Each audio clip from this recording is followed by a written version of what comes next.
And God dealt with this for a long time. And then these evil animals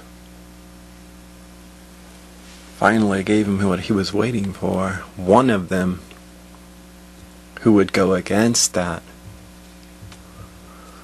which is in all of them, who would not choose that, who would say no to his own purpose. One. And then he went to the Father. And then God doesn't have to deal with these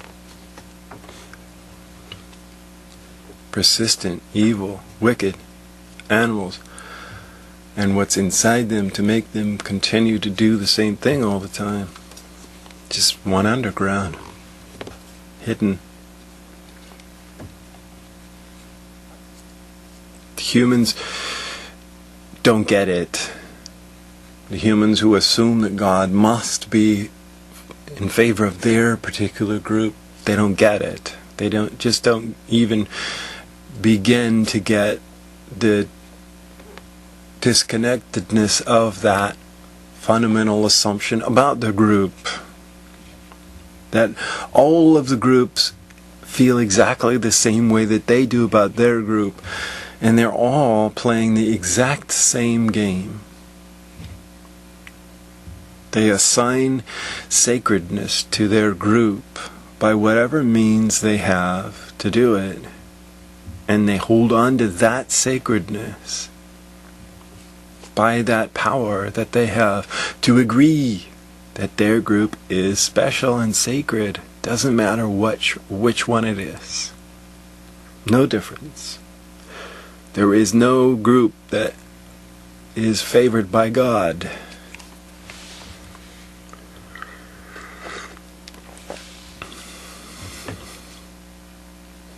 Yet, each group that claims they're favored by God enters into this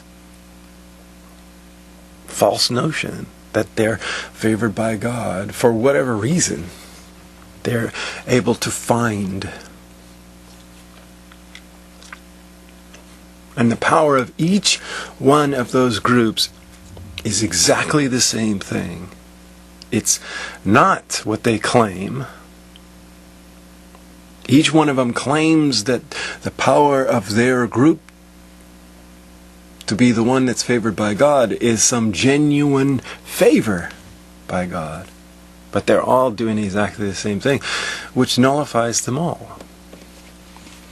And in fact, all of the humans are nullified. Because there really is no one who's good. There really is no one who seeks after God. They really do all seek their own fortune, their own gain, their own currency of that ability to find others who agree with them. That's what they're after. That's what they want. That's what they always want. That's what the stories are about. They want their sacred cow. They want their sacred tower. They want their world, their system, their institution that they can look at and say, yes, we can get to heaven by this project, by our work, by converting the world to our way of thinking. How arrogant is that? Yet they all assume the same thing. We have to convert others to think like us, to agree with us, to conform to us, to hold up our group as the one that's sacred. They're all doing the same thing. But that is what's done fundamentally by the humans, whether they're religious or not, whether they think that their group's taking them to God or not. They're always trying to find agreement. They're always trying to conform others to their will, their way, because that validates them, and that's such a delicious thing for the animal, to be validated. To have others say, yes, I agree with you, you're right. It's really, really, really what the animal wants, most of all. That's what it's always seeking, to be validated. Others to say, your existence is worth something. Otherwise, it makes no sense.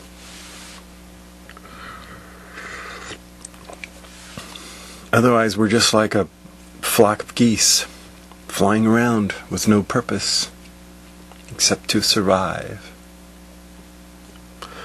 Well, the news is that's really the truth.